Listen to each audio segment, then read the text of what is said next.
to get women to get the bigger budgets as well. It's very important that we put the stories in the hands of the people who own those stories.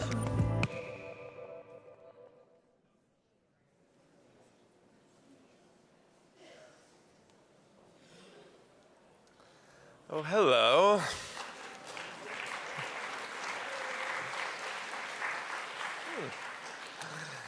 I'm just doing the introduction, so save your applause for later. Good afternoon, everyone. My name is Jeff McNaughton, and I'm the Director of Industry here at TIFF and lead programmer of Primetime. It gives me great pleasure to welcome you to the 20th edition of the Pitch This competition.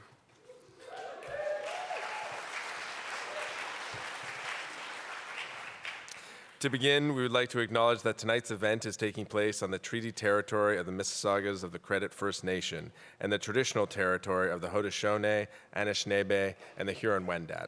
We are grateful to have the opportunity to work in the community.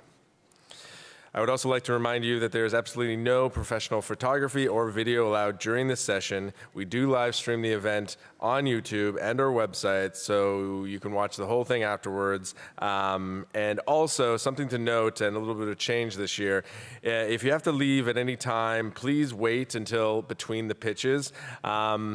As if I'm doing a presentation and someone leaves the room, they could distract me, so I'm sure it's no different from them. A big thanks to Telefilm Canada for their continued support for Pitch This and their support year-round in so many of the activities we do and program.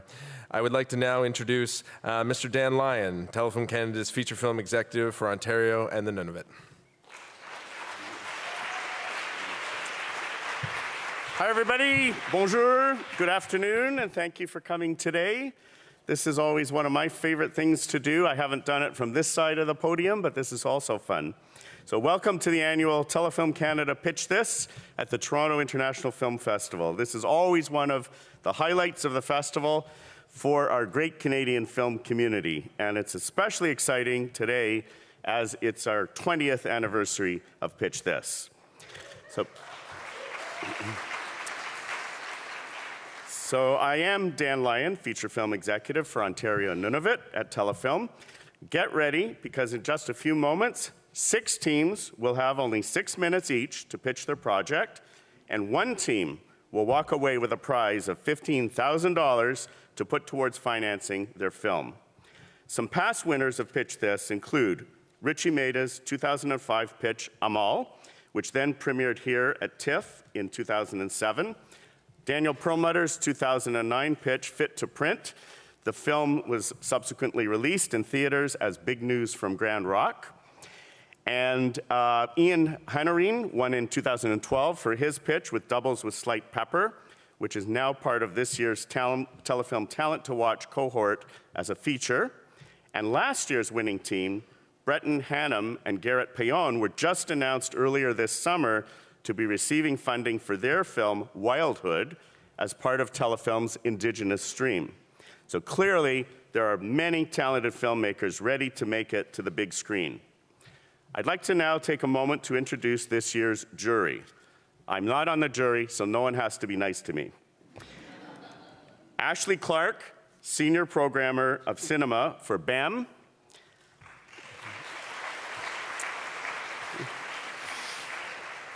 Bryony Hansen, Director of Film for the British Council. Keisha Imani-Cameron, Chief Talent Development Officer for the Ghetto Film School. Michelle Latimer, Director Producer. And Aaron Levitz, Head of Wattpad Studios. Before I go, I would like to thank TIFF, our Pitch This partner, for the important role that they play in launching and promoting local talent on an international level. This is truly a wonderful year for Canadian films at TIFF. And I want to encourage everyone, don't just go see panels and fun things like this. Go see some films. You can also visit Telefilm staff at our industry booth in the Hyatt. But if you're based in Toronto, maybe wait till after the festival, come visit us in the office. So please join me in thanking our jury members for being a part of Telefilm Canada Pitch This. Good luck to all of the competitors, and with that, let's begin. Bonne chance à toutes les équipes.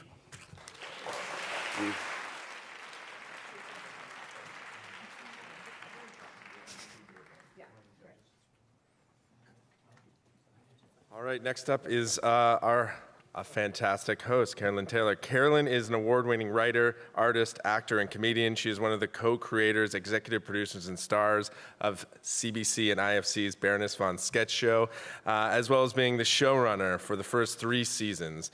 Carolyn will be co-hosting the Great Canadian Baking Show this September and is currently producing her first album, The Untitled Carolyn Taylor Project, to be released in spring 2020. Please join me in welcoming Carolyn Taylor. Hello. Hi. Hi. This is fantastic to be here. How's everyone feeling? Yeah. A lot of you know the people who are going to be up here pitching? Yes, okay. I checked in with them. They're all like very excited. I asked for an adjective, like how they're feeling an emotion. They said sweaty palms.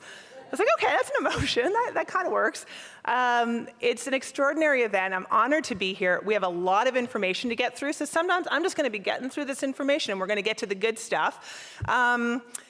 We did list some jury members, and I don't know, they're not the members that are actually on the jury. So this is wild, like this is the curveball. Already we don't know what's gonna happen.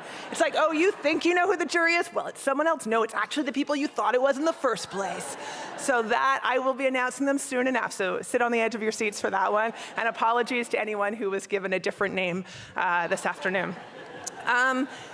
Now, Dan kind of beat me to the punch. I have a script here, but I'm going to tell you all know this, but I'm going to say it one more time. There are 6 teams, okay, and they have 6 minutes to pitch their feature film idea, which I think is extraordinary because, as we all know, for any of us who've pitched, like that pitch, everything comes down to it. And usually you're in a boardroom or something. No, this is like in front of everyone, friends, family, industry. So please give them their love and support because it's a hard enough thing to do in a room with executives, let alone in front of an audience. And of course, the winning team is going to be selected by the jury, that I'll be announcing shortly, of international industry experts. And they're going to be awarded $15,000. We all know this, but really, that's 15 grand from Telefilm Canada for the project. So that's amazing. And the winner is going to be announced not right away here, but during the happy hour after this event, which just sounds so strange, like more like excruciatingly anxiety-driven, masked by happiness hour.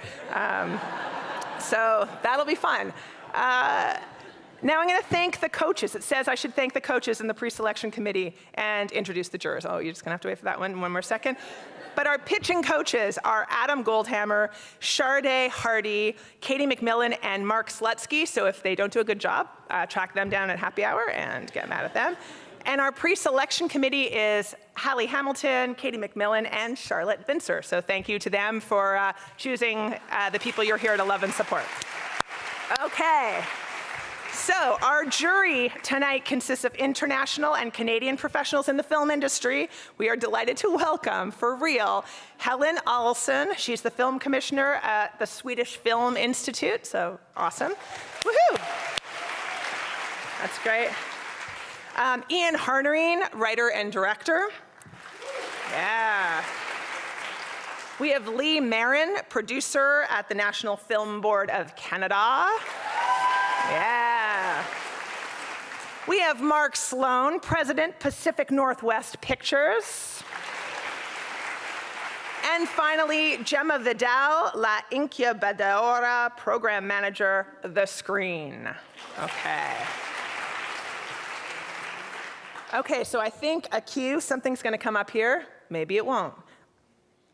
Whatever, I'm gonna just talk and it's gonna follow my lead. The first team to pitch, okay? The first team is a team, the pitch, the project is called Paying for It. So they hope that you will be. And I'll read their bios now, so you're going to have a strong understanding who's going to be up here knocking your socks off in a second.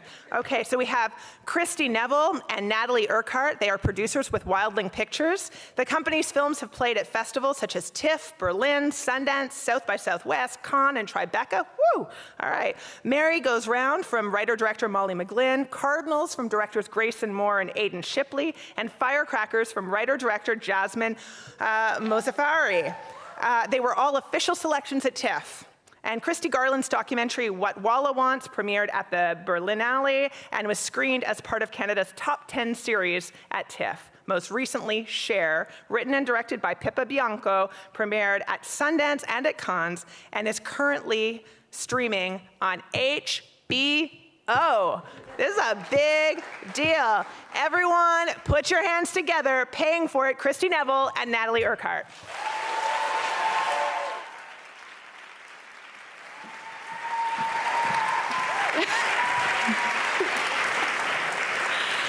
Hi everyone, I'm Natalie Urquhart. And I'm Kristy. We're here from Wildling Pictures. We're really excited to be here to tell you about our film, Paying for It. It's a different type of love story, written and directed by Sook-Yin Lee. Unfortunately, Sook-Yin couldn't be with us here in person today, but she's recorded some videos to give us her vision of the film.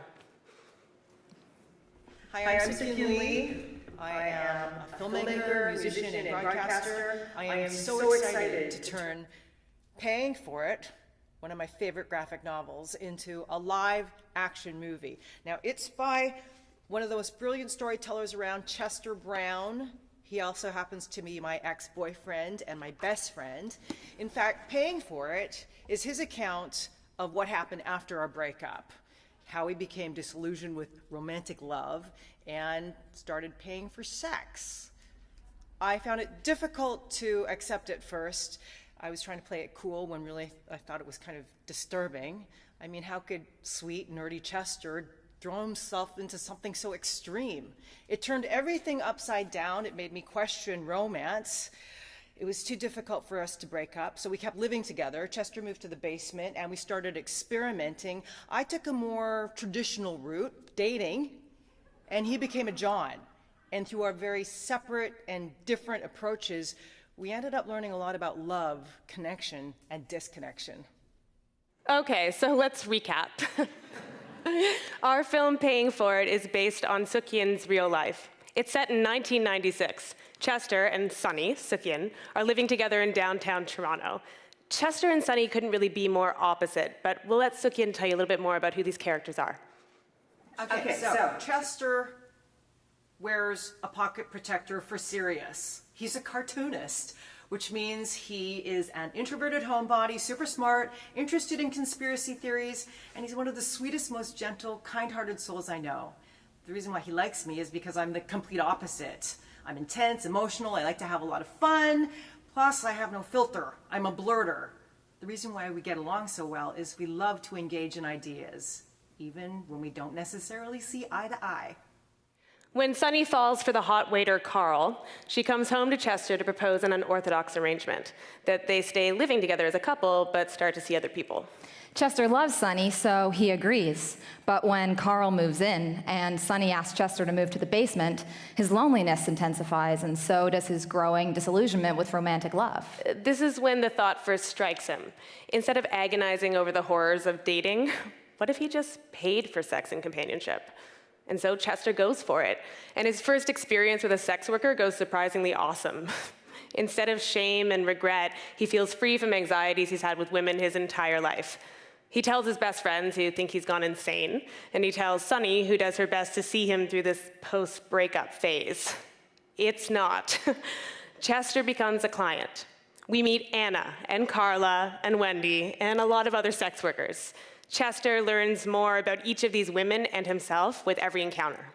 Then, things get really complicated when Chester forms an unexpected deep bond with a sex worker named Denise. When Sunny finds out Chester brought Denise to their home, they have a massive blow-up, forcing the two of them to confront how far they have drifted apart and that their romantic relationship is over. Then, Chester finally moves out. Both he and Sunny begin to truly move on. Even though their polyamorous experiment didn't work out, through the process, they both learned so much about themselves and their capacity to support and love each other as best friends. In terms of the look and feel, Paying for It has tonal similarities to recent, thoughtful, character-driven comedy dramas like Obvious Child and Jim Jarmusch's Patterson. My approach to the movie will be grounded in naturalism, so it's going to be artful with lots of available light. I want to find beauty in surprising places. So, I mean, the movie itself is set in Toronto in the late 90s, and that city is slowly disappearing. So I really want to take the opportunity to capture it while I still have a chance. So, why do I want to tell this story? I want to explore the different forms consensual sex can take. I mean, what constitutes a meaningful connection? And can you have one if you pay for sex? Or if you're in a monogamous relationship, does it necessarily mean you love each other more? Because let's face it, a lot of us are deeply confused, alienated, and lonely. We want love, but it can be difficult to find and hard to nurture. It's this exploration of modern love and companionship that drew us to the script. Sook-Yin is a fearless storyteller and director. Her vision for this film is rooted in real-life experiences, and her grounded, naturalistic approach will add to the vulnerability that's at the core of this story. This naturalistic approach also applies to the representation of sex work in the film. Sook-Yin has already been having meaningful conversations with sex workers to ensure an accurate and honest portrayal of their community and experiences. It's important for all of us that we're creating a positive dialogue. Now, you've caught us at a critical moment. As Sook-Yin completes the final draft of the script, we're turning our focus to packaging and casting. Casting for this film is so essential. We need to find our Sunny and Chester, and we need to do this immediately with an established casting director. This award would give us the momentum we need to cast the film and shoot it in 2020. I want to make a humanistic movie that makes you laugh and reflect on your life. Paying for It is a bold and funny rumination on love that dares to confront all our desires we're afraid to talk about that have to do with intimacy, sexuality, and connection. I hope you can help to make it happen. This is the type of film you can't stop talking about once you've left the theater. Chester and Sook-Yin are artists who challenge our worldview and make us think. We know they're going to do the same for you. Thank you, everyone.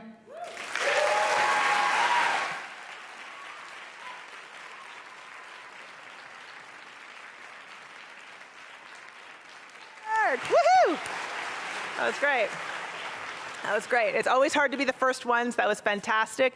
Now I ask you to take that in, enjoy it, make a mental note of your thoughts on that, and now you're going to let it go somewhere else, and you're going to prepare yourself for the next duo, trio, duo. Anyway, there'll be 2 or 3 people, and we'll find out in a second. Okay, here we go.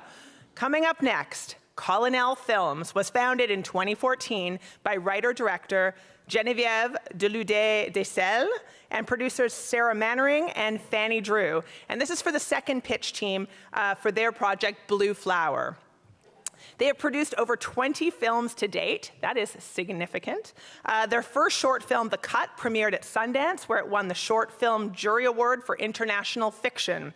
Welcome to FL, their first feature documentary, premiered at TIFF, and their first feature drama, A Colony, won a Crystal Bear at the Berlinale before winning Best Motion Picture at the 2019 Canadian Screen Awards. Blue Flower is their second feature drama. That is an impressive bio. I'm super excited for you to hear the next 2 to 3 people. No, it's 3. Here they come. From Blue Flower, please welcome Geneviève Dulude-De, Sarah Marin, and Fanny Drew.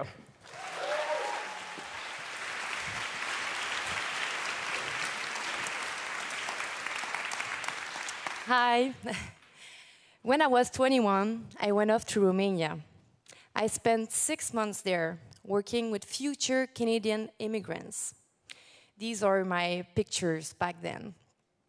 My job was to have a conversation with them in French, with my beautiful French-Canadian accent, to help them prepare for their new life here. While my students were looking forward to live the Canadian dream, I fell in love with their country. I was fascinated by its recent history, its abrupt transition from a communist dictatorship to a modern European country. And I'm still fascinated to such a degree that 13 years later, inspired by the journey of my students, I decided to use Romania as the setting of my second feature film, Blue Flower. Blue Flower tells the story of Mihai, a 60-year-old Romanian who's been living in Montreal for almost 30 years. Mihai is a pragmatic, quiet man who won't admit he has a hard time living with his choice of leaving everything behind to come here and provide for his family. He's working at a multinational circus company who's based in Montreal. The owner has developed an impressive art collection for the corporation. Mihai is working at the custodianship of these assets, taking good care of pieces of art. One day, Mihai's boss comes by a viral video on the internet featuring a new Romanian painter, a prodigy they call her. So he gets really excited, and he wants to be the first to buy her paintings. But the thing is, she's only 6. How can he be sure that those paintings are hers, and the whole thing is not a scam? So he asked Mihai to go. At first, Mihai is terrified. It's been 30 years, and since then, he never went back to Romania. With the years, distance and guilt drove him apart from his former life. And because of that guilt, he didn't even get to see his mother one last time before she passed away. Still, Mihai can afford to reject his boss' offer. So he flies back to Bucharest. And the moment he lands, he soon realizes that the country he knew is now long gone. He goes straight to meet the girl in her hometown of Buzescu, a very unique Romani village with large, flamboyant Rococo homes. The girl is waiting for him in her workshop. Mihai is completely unsettled by his encounter with young Nina. The girl might be only 6 years old. She talks like an adult. From the start, she makes it clear she don't want to sell her paintings. She wants to keep them in Romania. They are rooted in the landscape. But she's glad to meet Mihai, and she looks at him as she could see right through him, asking intimate questions, and even reciting lines from a poem about a mysterious blue flower. The very same poem his mother used to read him when Mihai was a child. As events grow stranger, the marketing campaign for the child's painting becomes just like a circus, attracting more foreign investors who vie to get a hand on her work. Will Mihai advise his boss to buy Nina's paintings against her will? From now on, the journey becomes more personal, reflecting the cost of his home immigration. In an epic finale, where Nina burns everything to the ground, Mihai finally faces his past trauma. While saving the suffocating child from the smoke, he sees in her his home mother. This is his last chance to say goodbye. Blue Flower is a film about identity, about compromises, about redemption. These are heavy topics to tackle, but Geneviève is using just the right notes of poetry, fantasy, and humor to tell an engaging story. Think about Barton Fink meets The Conformist. That's the tone of our next film. Quebec Art Council and SODEC already financed the development of the film. We're aiming to have a final script ready by spring 2020 and to shoot in summer 2021.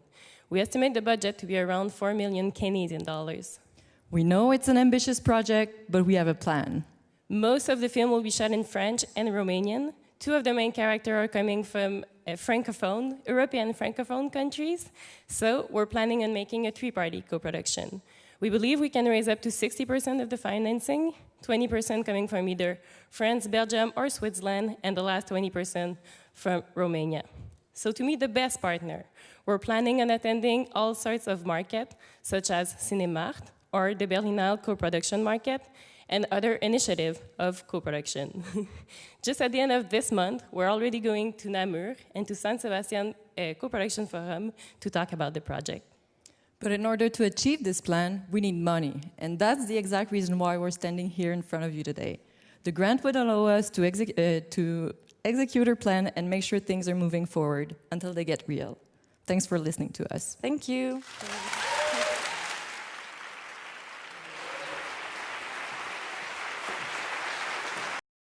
Festivals worldwide, receiving awards at Inside Out, Mix Copenhagen, and the Torino LGBT Film Festival, among others. His debut feature film, Un Traducteur, premiered at Sundance as part of the World Cinema Dramatic Competition and won the award for Best Director at the 21st Shanghai International Film Festival and the 17th Pune International Film Festival. Un Traducteur, sorry, my language skills. Un traductor. I don't know. Un traductor. Jeez, this is horrifying. Okay. Un traductor is Cuba's official entry into the 92nd Academy Awards in 2020. Wow, okay. Rodrigo is an alumnus of the Sundance Institute's feature film program, TIFF's Filmmaker Lab, Ryerson University, and OCAD University. And working with Kyah Green. Kyah Green is a non-binary comedy writer and performer based in Toronto. They are a member of Second City's House Co. and a regular cast member of the Canadian Comedy Award-winning sketch troupe, The Sketchersons. Kyah also did some work on Baroness von Sketch Show, so aside, and did an amazing job on that. They are also a frequent contributor to satirical online news website, The Beaverton. Kyah has been featured as part of the Emerging Creators Unit at Bad Dog Theatre, as well as the Queer and Present Danger Collective, and co-runs their own independent theatre group, the Cardboard Sword Collective. They have received nominations from the Canadian Comedy Awards and the Tim Sims Encouragement Fund. Everyone put your hands together for Neverman, Rodrigo Barriuso, and Kyah Green. Hello, everybody. Hello. Thank you so much. Thank you, Carolyn, for making me look better. All right, my name is Kyah. I am a transgender non-binary creator, and I am the co-writer of this project, Neverman. My name is Rodrigo Barriuso. I am a queer filmmaker and the co-writer and director of Neverman. My first feature film, as we just heard, premiered at Sundance last year, did a quick lap around the festival circuit, and will be representing Cuba as our official entry into the 92nd Academy Awards. Today, we're going to tell you a story that ultimately should have been told 10 years ago. This is the story of Lucia, a senior transgender woman living with Alzheimer's at a nursing home where, as her dementia begins to advance, she begins to regress into the time before her transition. Now, at the beginning of the film, Lucia is full of life. She is so smart, so funny, and she has been defying Alzheimer's for quite a long time, managing to live on her own. But unfortunately, one day things go wrong, and Lucia has a wandering episode that lands her in a hospital. This is a crucial point in which she has to acknowledge that she can no longer care for herself, and that her time has come for her to accept a place in a generic nursing home that unfortunately doesn't offer the LGBTQ support that she needs. Upon her arrival, her fears materialize when she falls under the neglecting care of Carla, an abusive caregiver who systematically belittles her identity. Now, of course, not to take that abuse lying down, she goes to the administration to try and fight back. But of course, she finds that the system is broken. That's around the same time that she meets someone named Andor, a retired photographer living there, that becomes a very close ally. Lucia's illness takes a toll when she begins to regress to a time before her transition. And it is important for us to note that when we talk about regression, we don't imply that she regresses back to being a man. You cannot regress to being someone who you have never been. Instead, Lucia mentally regresses to a time before she had openly and publicly embraced her identity as a transgender woman. Now, as Lucia regresses, we start to use flashbacks to just open a window into the times that she is regressing to. For instance, we would bring you into the iconic 1970s disco scene where she began to push the boundaries of her own gender. Or we would bring you to the 80s bathhouse raids where she actually got arrested and was forced to come out to her family. This would take us out of the nursing home and allow us to diversify the visual language and ultimately the tone of the film. An interesting point is that Andor sees what's happening. Andor realizes that Lucia is becoming more vulnerable to the abuse of the nursing home and decides to take matters into his own hands. What develops here between bouts of lucidity and confusion is a beautiful relationship that reaffirms Lucia, but at the same time reminds us of the power of friendship. Unfortunately, one day Andor falls and becomes bedridden, and without his daily allyship and support, Lucia's isolation grows. But during a visit, Andor realizes that the only solution is the way out. He convinces Lucia that they must come up with a plan and that she must run away before it's too late. Lucia gathers her courage, and during a prolonged bout of lucidity, she fakes a wandering episode, escaping from the nursing home, and finally being able to pursue a life with the dignity that she has always deserved. Now, Lucia's story might seem unique, and it is, but at the same time, it's universal. Imagine that I have the power to stand here in front of you today and tell you that everything you know as truth is not true. And what's even worse, imagine that you're vulnerable enough to believe it. What would this do to you? We believe that the fear of growing old without the agency and the ability to fight back is something that we can all relate to and something that we all fear. Now, as queer people, a lot of people like to try and take joy away from us. So joy and laughter and humor is an essential part of dissent. That is why, while this is for sure a drama, we would want to add some comedy, some levity, so that the audience can come up for air. And also because she's not just a victim, she's a person who loves and has been loved, who laughs, and who is constantly fighting just for the right to be happy. Our film will not dwell in the often morbid curiosity about the transgender body. Our film is not about a woman who doesn't recognize herself or her body, but about a woman who, once again, this time in her late years, must grapple with the complexities of gender identity, and this time she'll have to do it while dealing with the complexities of memory loss. Now, here's a fact. There's only 3 LGBTQ-friendly homes in Toronto. 3. We've actually partnered with one of them, the Urquhart Center, and we've started volunteering there to make sure that we get this film right. Here we met a wonderful woman, a transgender woman living with early onset dementia called Joanne Neverman. Really? She has become an intrinsic part of our research, and $15,000 will give us a tremendous push. We would use this money to secure her life rights. We would use it to hire a script consultant to help us hone the story and a casting director to help us identify suitable transgender actors. We know we face an age issue, but thanks to the magic of movie making, they can be aged.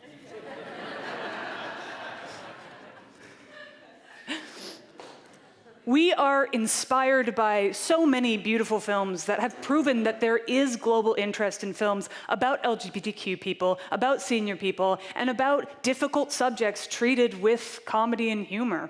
So we believe that this is a commercially viable project, and we believe that it could be ready for production within 18 months. Whenever I come up with a film idea, I ask myself 3 questions. Has the story been told? Why should people care? Why me? Hopefully we have answered the first 2, but the last one lingers. Why me? Why us? Thanks to women like Lucia, we can stand here today before you without fear, because they paid the price so that our generation didn't have to, so that we could unapologetically be who we are. As the saying goes, we stand on the shoulders of giants, and the least we can do is to tell their stories. With your help today, we will. Thank you. Thank you so much. Thank you.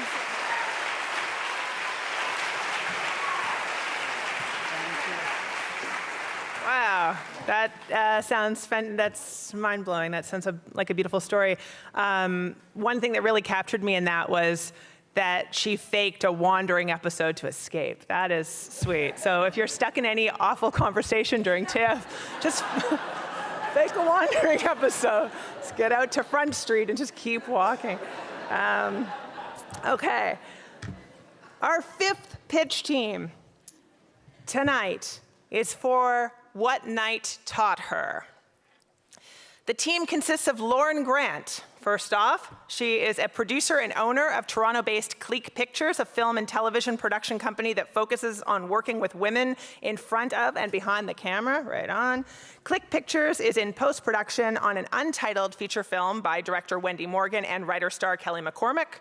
They recently completed the fiction feature Riot Girls and the documentaries On the Line and Metamorphosis. Grant's productions include the feature Picture Day and the short Frost, and the feature Wet Bum, all of which premiered at TIFF, and the feature documentary Traceable. Working with Lauren as well is Ashley Cooper. Ashley Cooper is a trans writer and comedian from Toronto. She successfully crowdfunded her short film Interview with a Time Traveler. To date, the film has accumulated over 500,000 views online and has been featured on prominent sites such as Short of the Week, Screen Rant, and Film School Rejects. Ashley has worked in development rooms for Shaftesbury and Cameron Pictures and has produced television commercials for Cara Foods, Spin Master, and others. As a comedian, she has performed with Las Culturistas and opened for renowned acts such as Sashir Zamata from SNL and Cameron Esposito, Brooklyn Nine-Nine. Wow, right on. Okay, and the third member of the team is Lisa Rideout. Lisa is an award-winning documentary filmmaker. In 2018, her short film One Leg In, One Leg Out won Best Short Documentary at the Los Angeles and Brooklyn Film Festivals. Cool. Her film Take a Walk on the Wild Side won a Canadian Screen Award for Best Documentary Short and a grand prize at the Rhode Island International Film Festival. This and a grand prize, yes, okay, said that sentence. Just let me say it again. A grand prize at the Rhode Island International Film Festival. Right on.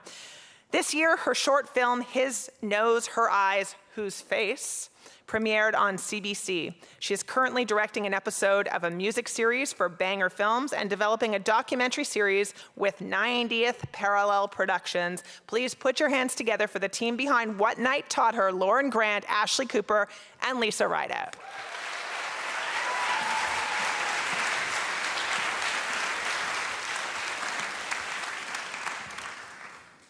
What Night Taught Her is an intimate look at Canada's first sex worker rights organization and the people that run it.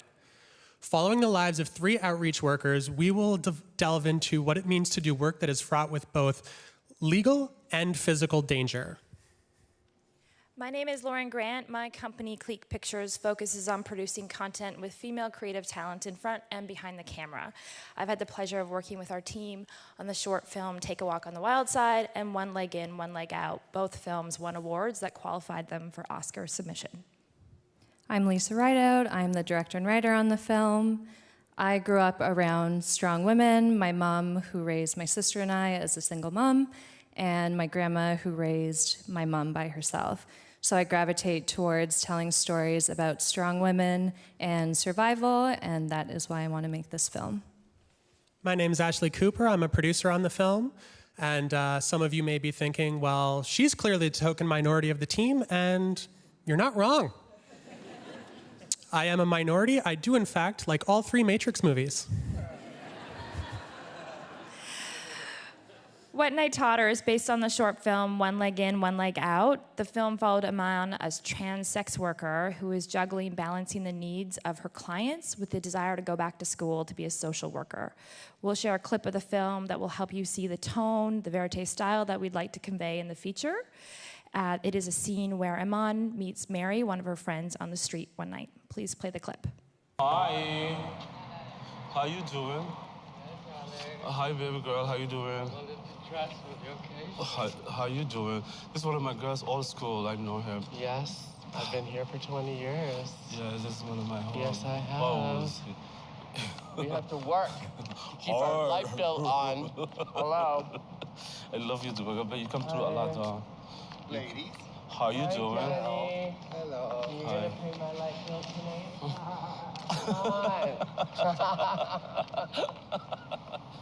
When you become a hoe, you have to fight. If you don't fight, you're gonna be bullied. They take your money, beat you up. If I didn't have her If you don't to walk by every night, I'd be doomed. There's nothing for trans. Who else? Even there's nothing. Even 519. No human rights. No nothing. I would do so much with a girl like me, but the thing is, nobody will hire a bitch like us. We cannot get no jobs like this.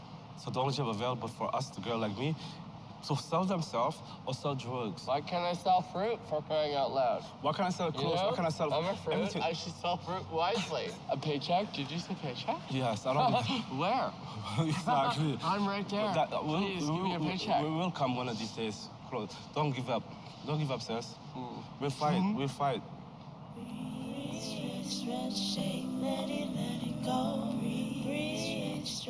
In 10 years, probably, or 5 years, I want to see myself like can helping girls like me on the corner. All that shit we suffering, but we don't have the voice. I be the voice for the bitches, so I got me a big mouth.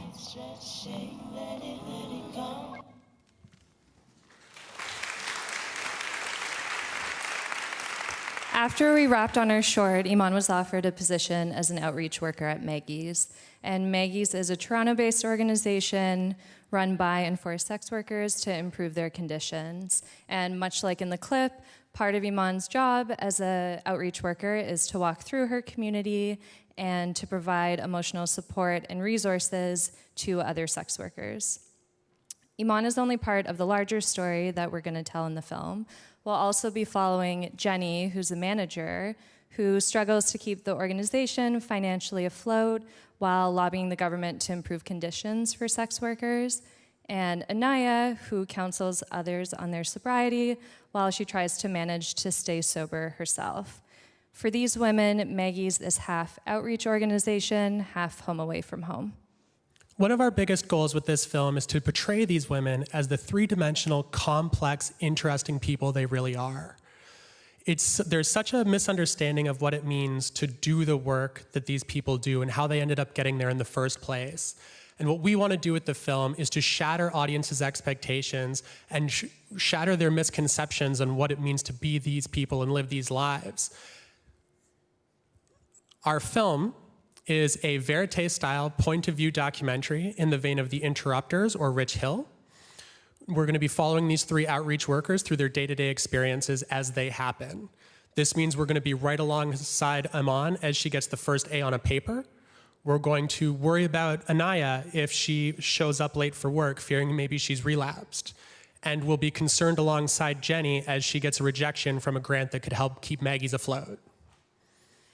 Life doesn't wait for documentary filmmakers. While we're doing this pitch, these incredible women are living their stories, overcoming obstacles, and suffering losses. Our team is ready and able to start capturing their stories and to build our film. We're just missing a very key ingredient, thousands of dollars, which hopefully can be changed today. Thanks so much.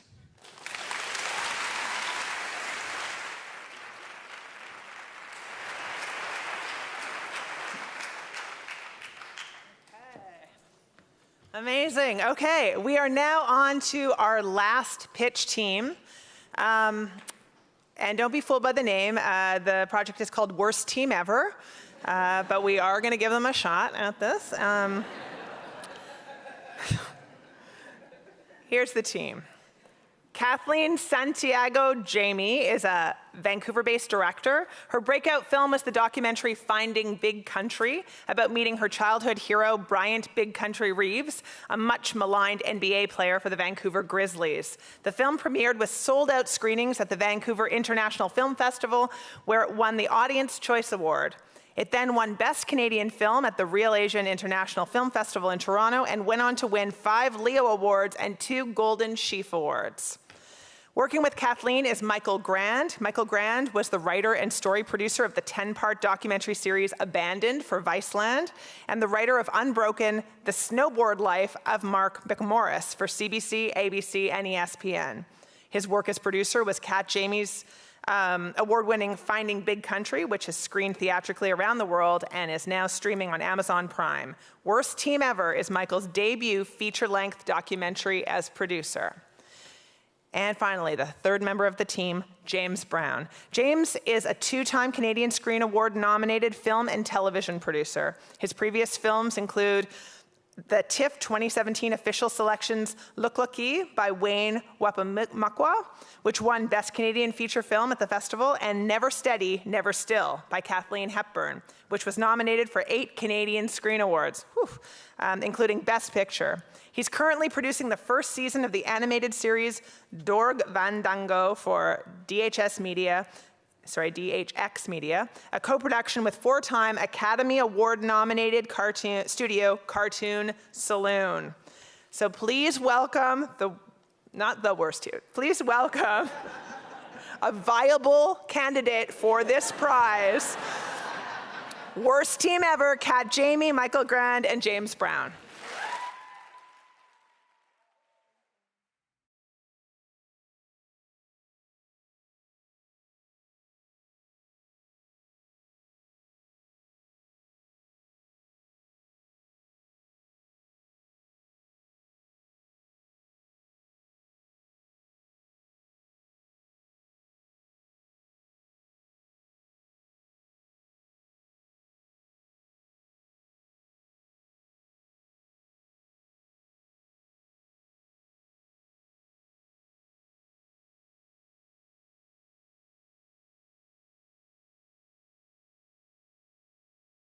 And that was a clip from our sizzle of the epic tale of my childhood team, the Vancouver Grizzlies.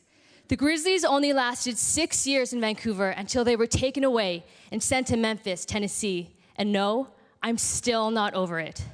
This film will uncover how the Grizzlies were stolen. But Worst Team Ever is far more than a sports documentary. It's a mystery, a comedy, and the ultimate underdog epic. I'm Michael, Kat's producer. I met Kat 2 years ago at the Banff World Media Festival, where she wore Vancouver Grizzlies gear every single day. But she never had to wear the same thing twice, because she has that much Grizzlies gear. This is not an act. Kat has been genuinely obsessed with the Grizzlies and telling their untold story from the moment I met her. I'm James, fellow producer and NBA fanatic as well.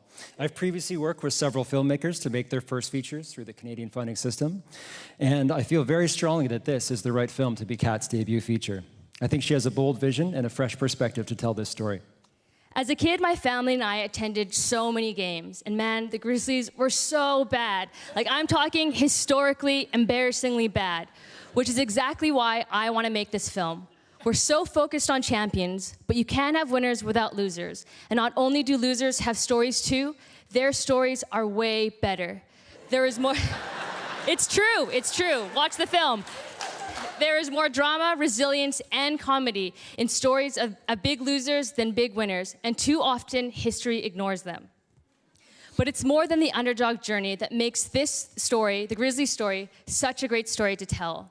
I have spoken to to this day, the theft of the Vancouver Grizzlies remains an unsolved mystery. I have spoken to every insider imaginable, and no one has a straight answer on what happened. I have spent over 4 years tracking down former players, coaches, executives, ball girls, cheerleaders, even the team mascot, not to mention a shocking amount of other obsessed Grizzlies superfans. I swear I'm not the only one, but I hold the keys to this story. Worst Team Ever will untangle conspiracy theories, rumors, and deception, and the wild chain of events that led to the Grizzlies' demise. Growing up as a kid, I was always the only girl on the basketball court, and today I'm usually the only woman in sports media rooms. In this media scrum, every sports reporter was looking at me like, who is this kid? She does not belong here. Worst Team Ever is an underdog epic told from the perspective of an underdog herself. I know I'm the last person anyone thinks would make this film, a 5'1" Filipina Canadian woman in a male-dominated genre. But this is my story to tell. Yeah, this is my story to tell, which is also why I'm one of the central characters in this story to try to solve the Grizzlies' mystery. And the time to tell this story is now. Over 7 million Canadians watched the Toronto Raptors championship game. There is a massive, passionate audience for basketball in Canada. That audience is even bigger in the US, and the NBA is the fastest growing sports league worldwide. The Raptors championship run also renewed media interest in the Grizzlies in a big way. Kat became the appointed Grizzlies expert, of course, and was on the news almost daily. The same question kept coming up. Why was the plug pulled so fast on a team that had just gotten started? Now is also the time to make this film because we just built a strong cult following with our proof of concept short, Finding Big Country. It got amazing audience engagement, not only all across North America, but around the world too. And we were floored by the press we got from big publications like CNN, the Globe and Mail, Sports Illustrated. We've kept up the relationship with press, and they're eager to tell the story of the Grizzlies feature, which is just about to enter its final stage of development. With this $15,000 grant, it would be crucial for us leveling up our cast list. We've got all the Vancouver Grizzlies characters on board. What's missing is some big-time NBA names to expand the story and broaden the reach of the film. Over the last year, we've connected with NBA insiders who have access to the types of 90s NBA legends that we're after. With the grant, we'll bring on consultants to attach the likes of Magic Johnson, Shaq, and Steve Nash. This final casting stage will be huge for US and worldwide distribution. And within Canada, we have some exciting new developments.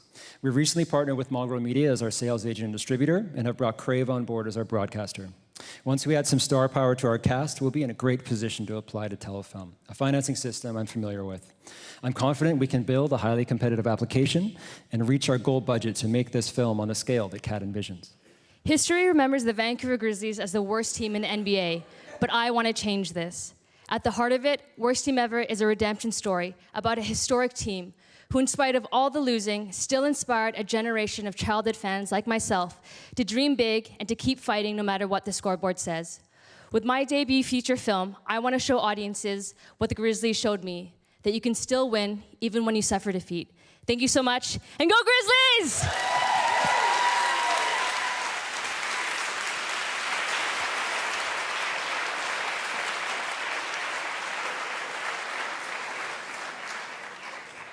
Wow, okay, how can you not be caught up in the excitement of this? This is next level. Okay, so those are our 6 teams, everyone. What's gonna happen now is the jury is gonna go off and convene. I don't know how they're gonna make their decision. It's gonna be a toughie, as we say in the biz. Honestly, after each pitch, I was like, oh my God, that's the one. And then you'd see another one, you're like, oh, that's the one. So I really don't know how they're gonna choose the one. It's gonna be super, super excruciating for them, and I do not wish that on anyone. It's gonna be happening, the announcement will happen after happy hour, just outside the industry lounge at 5:30 p.m. I think it's like 5:28 or 5:28, 5:29? Anyway, we are right on time. This train left the station, like unlike any train in this city, and actually like arrived when it was supposed to arrive. I feel like we're, yeah. I do feel like we're in Europe. Okay, that's it. Thank you so much for putting your energy behind these amazing teams and for coming out and to supporting everybody. And thank you for attending Telefilm Canada's Pitch This. Congrats.